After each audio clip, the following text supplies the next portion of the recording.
Doon, second lap na ng 2 laps race natin mga tropa. Mag-abang na tayo.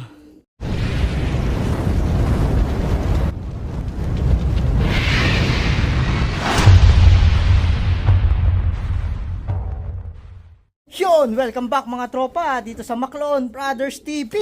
For today's video nga mga tropa kalapatids ay second lap na ng 2 laps race natin. Last lap ngayon mga tropang kalapatids, Season Pangasinan, 155 kilometers mula sa loop natin. So 820 na mahigit mga tropang kalapatids, 829 yung 1-2 ang speedan sa atin. So abang-abang na tayo dito mga tropa. Si Zoro na lang nga pala yung nasali natin. Si Daddy Blue naglaho na mga tropa, kaya tatlo na lang yung niloload natin. Si Daddy Blue yung contender sana natin sa 2 laps race, yun nawala nung nakaraan, hindi nakauwi. So sayang, contender siya mga tropa. Ngayon si Zoro, hindi naman siya contender, basta ikaklank na lang natin siya. Kasi nung nakaraan first lap, hinabol natin yung sa minimum speed na 700. Sa 700 natin siya kinlock, kaya hindi na siya panlaban sa ano, kasi nasa kulang 900 na lang nung umuwi siya. Hindi na natin kinlock sa 2 laps race ng mabilis. Inabangan natin yung may premyo, yung 700 flat na speed. Doon natin siya kinlock. Pero natalo pa rin, 701 yung naging speed niya mga tropa. So ngayon, hindi siya contender. Basta ikaklak lang natin siya at saka nag-aabang tayo kasi malapit na yung derby. So ang niload natin, si Zoro, si Ace at si Chopper. Tatlo yung aantayin natin. So antayan na mga tropa. Yan, so far, maganda naman yung panahon dito sa area natin. Maliwanag. Ayan ang sikat ng araw. Pero hindi mahangin mga tropa. So ito yung mga iniwan lang ni Daddy Blue. Remembrance. Dalawang youngster ang iniwan niya mga tropa. Ibibigay natin ito sa isang tropa natin. Umaawit doon lahi ni Daddy Blue. So yan yung ibibigay natin. Ayan yung iba natin dito mga tropa. Ito yung asawa ni Daddy Blue. Malungkot na mga tropa. Wala si Daddy Blue. Pero sana makauwi pa mga tropa. 2 beses lang nanalo sa pooling. Tapos naglaho na. Napakabilis ng una. Napakabilis din mawala. So yan mga tropang kalapatid. Sana makauwi pa si Daddy Blue. Gagawin na lang natin siyang breeder o sa susunod na season ng race na. Kasi pang middle distance lang siguro siya. Short to middle lang yung speedan niya na mabilis. So nawala na mga tropa, naligaw. Pero syempre inaasahan pa rin natin sana makauwi. So ngayon focus tayo sa 3 warriors natin. Syempre ganun talaga, nawawalan, hindi pwedeng magmukmok tayo. Pag nawalan tayo, syempre kailangan natin mag-move on at mag-focus sa natitira nating ibon. As of 8:38 mga tropa, 15 clockers na yung nag-clock dito sa club natin. So mga San Rafael, ayan mga tropa, may tumadaan. San Rafael, Baliwa, ganyan yung mga unang clocker mga tropa. 1171 yung first clocker. So si Zoro, hindi man natin inaasahan na mabilis yun. Alam nyo naman, napapanood nyo yung mga nakaraan training, mabagal lang talaga. So pero abang-abang tayo at mahalaga yung sa derby race natin mga tropa. Doon natin sila inaasahan. So mabagal sila sa umpisa. Hindi naman sila mabagal, mawala. Hindi tulad ni Daddy Blue. Ang bilis nung una, ayan hanggang ngayon wala pa mga tropang kalapatid. Na-aksidente yata o nabuyag na ni Boy Dagit. So inaasahan pa rin natin yung pag-uwi ni Daddy Blue. At may nag-aantay sa kanyang mga youngster at asawa. Kaya kung nahuli niyo si Daddy Blue, pakipawalan na mga tropa. Kawawa naman yung 2 anak niya. Buti kumakain na bago mawala si Daddy Blue. Zoro mga tropa, hindi natin na-video yung pagbaba niya. Nagulat ako. Pasok, pasok, pasok. Pasok, pasok, pasok, pasok. Zoro, kaklak muna natin mga tropa. Tropa, clock na natin si Zoro. 1078 yung speed niya. Ayan. Ayan, bumilis yata si Zoro. Ayan siya mga tropa, oh. Bumilis-bilis. Dati, puro 900 pababa lang speed niya. Ayan, bumilis-bilis mga tropa. Sana ay bumilis siya habang papalayo at malapit na mag-derby. Ano, napakagwapo ni Zoro mga tropa. Clock na tayo sa kanya. Pero wala nang inaasahan niya sa overallan. Kinlock lang talaga natin mga tropa. At makita natin yung speed niya at malapit na mag-derby. Kulang-kulang 3 hagis na lang yata mga tropa. O 2 hagis na lang. At magde-derby na mga tropa kalapatid. So, doon tayo mag-focus. Sana makauwi silang 3 lagi. At matira silang 3 bago tayo makapag-derby. Para 3 yung aabangan natin. So, yan no. Parang pagod si Zoro. So, 2 na lang. 1 out of 3 na tayo. Si Chopper at Ace na lang. Laging huli yun. Kaya tingnan natin kung sino mauuna sa kanilang 2. Second drop si Chopper mga tropa. Ito na. 9:04 ng umaga. Yan, syempre umaga release. Umaga na nga naman yun. Gago!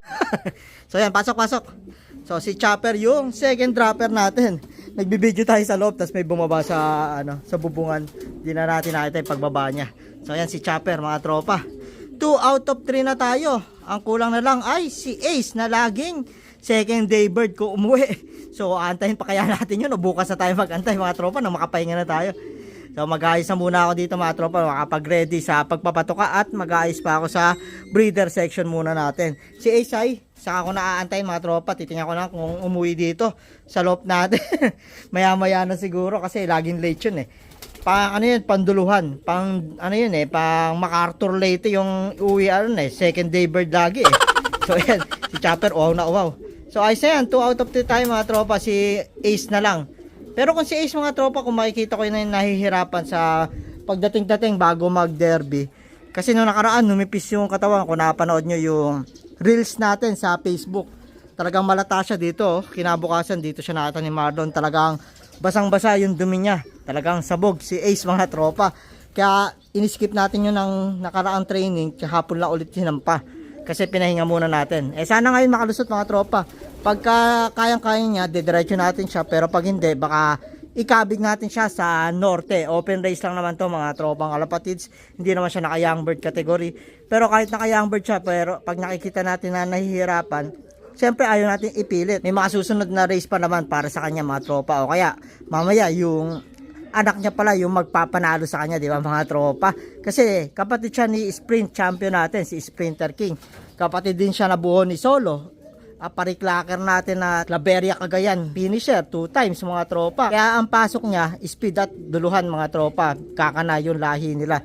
So siya naging kabaliktaran yata, duluhan na pang 2 days mga tropa. Nangyari, ewan natin sa kanya mga tropa, siya lang nag-iisang ganyan sa mga lahi na pinalipad natin. Pero malay natin, gugulatin tayo nun pagdating ng derby, di ba mga tropa? Magugulat tayo, siya pa yung magpapanalo sa atin at magpapa-champion. Sana all. You know, Ace nga pangalan eh. Pero hanggang ngayon, bago siya mag-champion, kailangan muna niya makauwi dito sa loob natin. Hindi yan mag-champion hanggat hindi siya nakakauwi. So yun mga tropa, update tayo mamaya mga tropa pag magpapatukan na tayo. At kung uuwi na si Ace, update ko kayo sa kanya. So ngayon ay, ipapahinga muna natin sila Chopper at si Zoro. Ito mga tropa, si Zoro. Bago natin sila pakainin, mukhang malata si Zoro ah. Ayan o, kasi may kulang siya sa bagwis. So ayan mga tropa, patubo pa lang yan, kitang-kita. Pero siguro sakto na yun bago mag-derby. Yung kabila medyo maiksi pa. Pero kaya niya naman umuwi. Nakita nyo 1,000 plus pa yung in-speed mga tropa.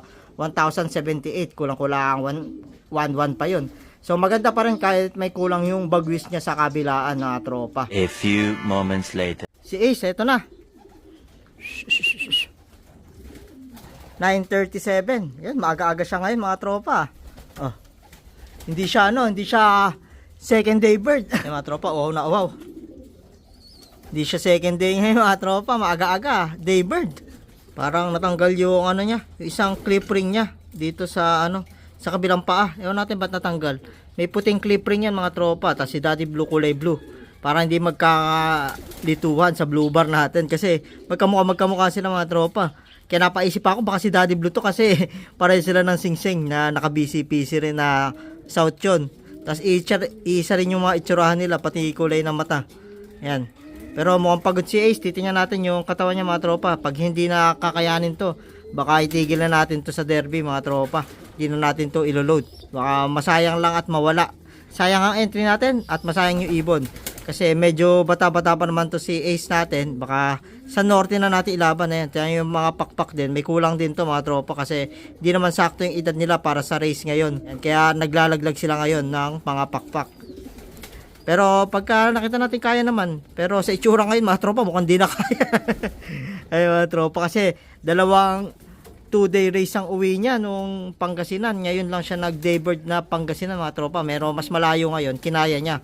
Pero itsura niya pagod mga tropa. Titingnan natin kung mabilis makaka-recover. Pero sa tingin ko baka hindi na natin to isampa. At ipahinga na lang muna natin. At sa norte natin to ikakabig at ibabawi mga tropa. August naman yun, malapit na mga tropa. June na. Kaya maire-ready natin siya doon. At lamang na may training na siya dito hanggang Pangasinan. 155 kilometers na yung ngayon.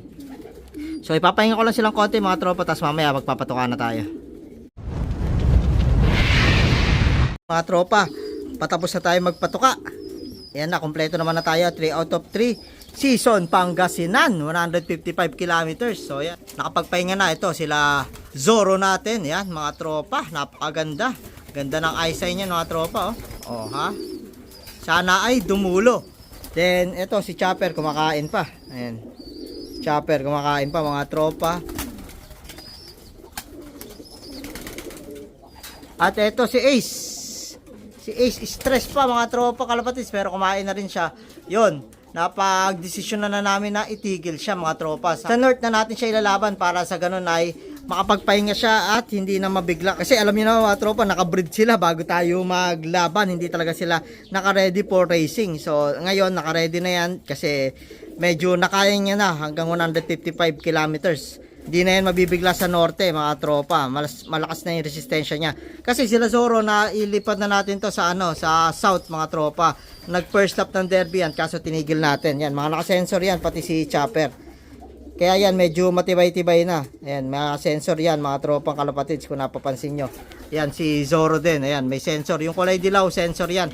I-clock ginamit natin sa kanila nung derby nung south. Kaso syempre nung busy nga tayo first lap mga nag-cut off hindi natin tinuloy dahil masasayang lang, mawawala lang sila kasi mahina nga yung resistensya nila gawa na minsan lang sila maparonda. Naka-derby sila pero minsan lang sila mapawalan sa isang linggo. So ano yung laban natin nun? So ngayon medyo hindi busy at naasikaso ni Marlon tuwing umaga at hapon. Medyo nailipat natin sila yan. Kaya nakapaglipat tayo, naghabol lang tayo mga tropa.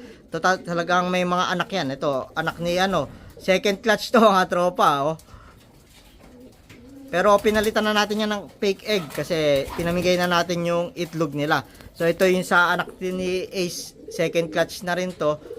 Pinalitan na rin natin ng fake egg to. Pinamigay na natin yung may similyang itlog para magamit at tropa at hindi masayang kung itatapon lang natin. Pero sayang si Ace, hindi na naman pala natin itutuloy. Ipapahinga na lang natin sila mga tropa. Ito yung mga possible norte natin. Ayan, si Dan. Ito Koopman mga tropa. Tapos yung iba pa na nandito. Yan, pati itong puti mga tropa, may pangkasal line tayo. So ito, opal. Ewan natin kung mahabol pa, medyo bata-bata to mga tropa. So yun lang yung video ngayong araw mga tropang kalapatids. Kung ikaw, bago ka sa channel namin, welcome sa Maclon Brothers TV. Kung ikaw nanonood di ka pa nakasubscribe, subscribe ka na. Click mo na rin yung notification bell para updated ka sa latest uploads namin. Yun lang mga tropa, maraming salamat.